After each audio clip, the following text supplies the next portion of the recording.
May 9th. Another murder. The newspaper says it all. The headlines read, "Their tape given to police." The page says the following. Yesterday afternoon, police received a third tape. As per the previous two, the tape was delivered outside police headquarters with a note, this time labeled number 3. Leading detective Robert Fowler had no comment regarding the tape, citing it, as per the previous tapes, to be kept confidential pending investigation. However, Fowler had this to say, in the wake of the tape's discovery, this being the third in the span of 2 months, we are under the assumption of this being the work of a serial killer. As of yet, there has been no clue to the identity of the killer and no link between the victims. I sigh and set the newspaper down. Just like the last two. I think to myself. Of course, now the case is becoming a manhunt for a serial killer. The first was Harmon Willis, an office clerk who lived in a flat in the suburban parts of town. That place was known for being pretty sketchy compared to most flats. Most tenants ranged from drug dealers and addicts to thieves and prostitutes. Willis was one of very few clean residents, as far as the landlord was concerned. According to his co-workers, he was pretty unremarkable, he never spoke up during work, never took the spotlight during parties. He was just always there, existing. I remember the news a week after the tape was delivered. They had regret on their faces when they had to speak about the dead man, and spoke the usual sayings of he didn't deserve this and who could do this, and such. It didn't help that the autopsy revealed that the victim did not die a painless death. The investigation did catch my attention, though not in the same way as most. I do admittedly have something of a morbid fascination with serial killers. It's not something I like to pride myself about, but I can't help it. In my younger years, I made a habit out of studying men like Ted Bundy, Ed Gein, the Zodiac Killer, and so on. It didn't make me a popular person, to say the least. Of course, I've grown out of the obsessive studying, though the fascination still remains. Interest in the John Doe tapes peaked when the second tape was delivered and announced. The victim, Lindsay Duggan, was a frequent rehab attendee. With problems ranging from excessive alcohol consumption to heavy drug addiction, she was described as a problem person, relatively well known around the sketchy parts of town, especially for being kicked out of pubs and bars due to unruly behavior. A stark contrast to the first victim, who, like said victim, was found to have died horribly. I work in forensics at the station, albeit not in the field. But I know this information via word of mouth. Of course, the vivid details are to be kept away from the public for risk of a panic, which presents a high risk of riots and the killer disappearing in the chaos. Fowler made that point especially clear. I set down the newspaper and stand up off the bench I've sitting on for the past 2 hours. I look to my watch, which reads 9:58. Work takes up a lot of time, but it pays well and it's enough to make a living. I start to make my way home, my eyes leading the way, even though my mind is elsewhere.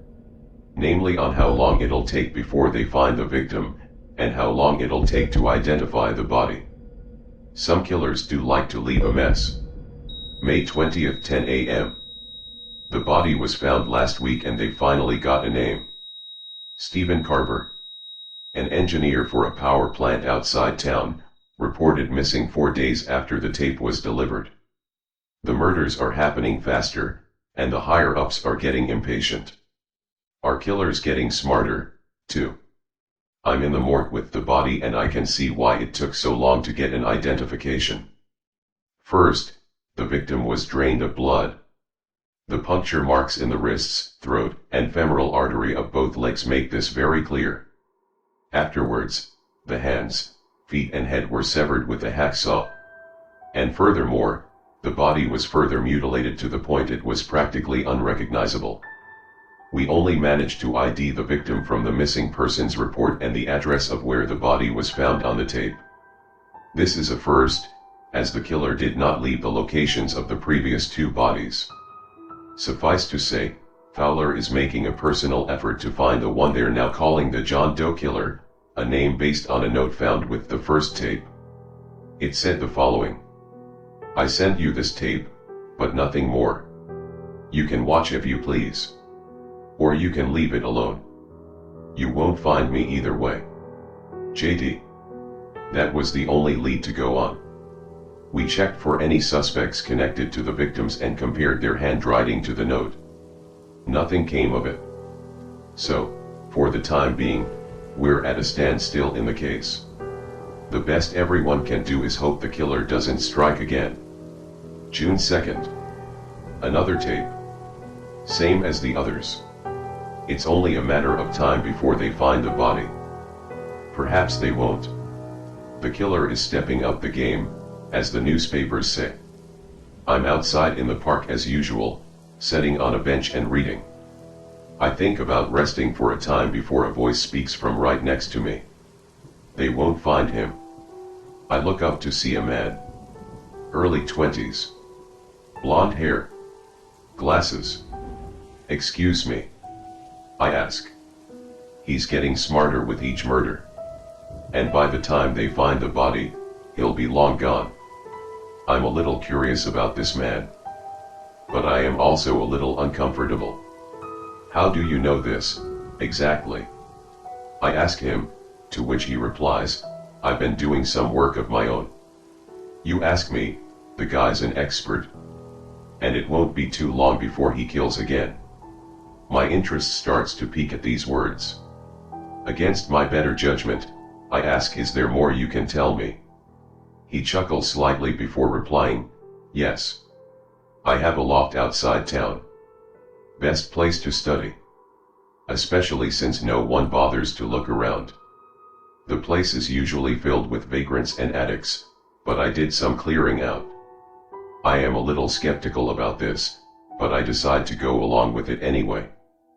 But first, I need to ask a question that's been bugging me a bit. Why me? Why not tell this to the detective?" The man's face went stern.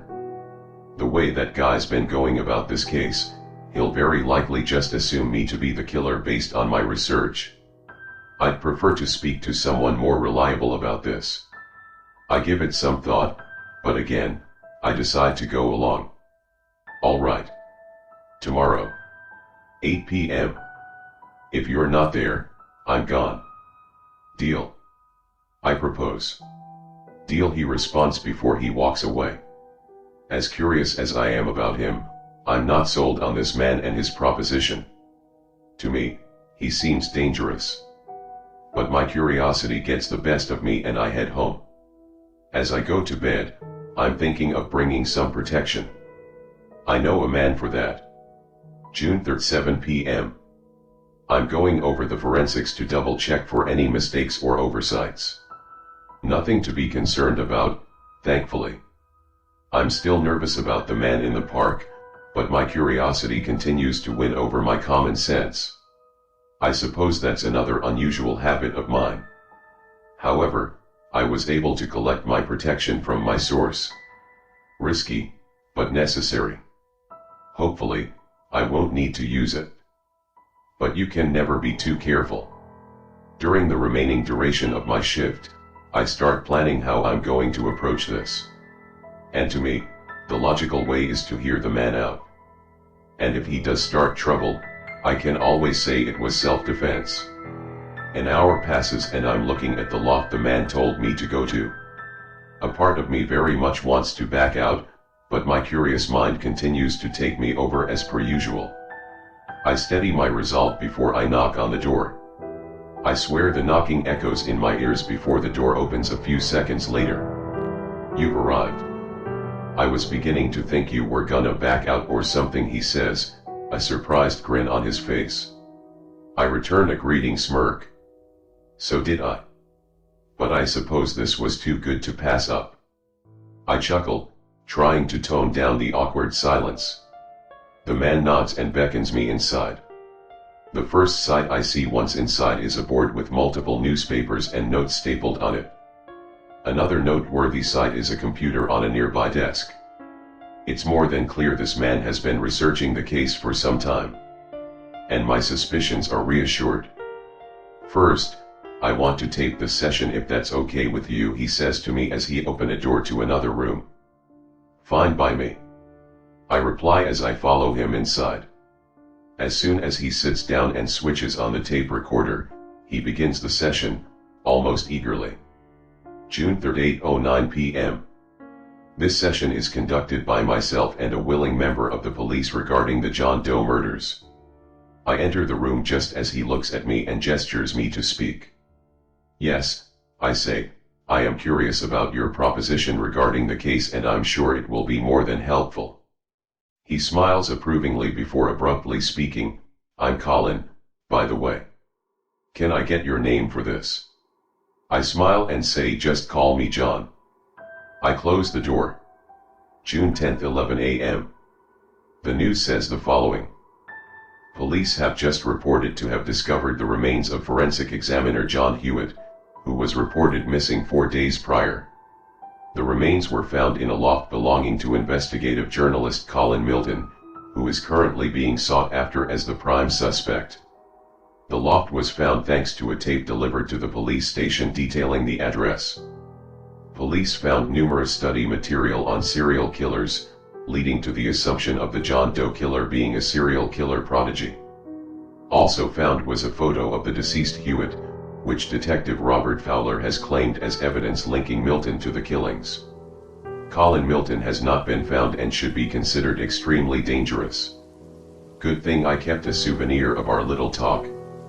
It would be very troublesome to me if the police found it. And I'm sure they won't find Colin anytime soon. They certainly didn't find John, after all.